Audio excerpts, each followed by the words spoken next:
వాళ్ళు కొంచెం కూడా ఫీల్ అవ్వట్లేదు. పాలస్తీనాలో బ్రతకలేక ఎందుకు బ్రతకలేకపోయారు? హమాస్ తీవ్రవాదుల చేతిలో ఉన్నారు. హమాస్ తీవ్రవాదులు ఏం చేస్తారక్కడ? పద్దాక ఇజ్రాయెల్‌తో గొడవ పెట్టుకుంటారు. అక్కడ ఏ పని జరగనియ్యరు. ఐక్యరాజ్యసమితి ఇచ్చే తిండి తినేస్తారు. ప్రపంచ దేశాలు ఇచ్చే సాయాన్ని మింగేస్తారు. వాళ్ళు బ్రతుకుతుంటారు.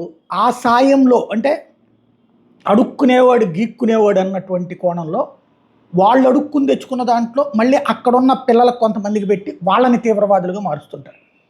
అట్లాంటి వర్గపు బ్రతుకులు వద్దని విదేశాలకు పోయి వాళ్ళు అక్కడ బ్రతుకు తెరువు కోసం రాణిస్తే ఆ దేశాల ప్రభుత్వాలకు వ్యతిరేకంగా ఉద్యమాలు, అన్నం పెట్టిన చేతిని కరిచే కుక్కల్లా తయారయ్యారు పాలస్తీనియన్లు. వివిధ దేశాల్లో జరుగుతుంది. తాజాగా బ్రిటన్లో ఋషి సౌనక్కి వ్యతిరేకంగా, అమెరికా అధ్యక్షుడికి వ్యతిరేకంగా పెద్ద ఎత్తున ఉద్యమం.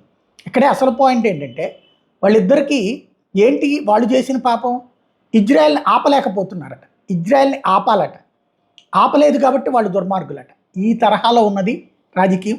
దీనికి ముగింపు ఎక్కడన్నదే అర్థం కాకుండా ఉంది.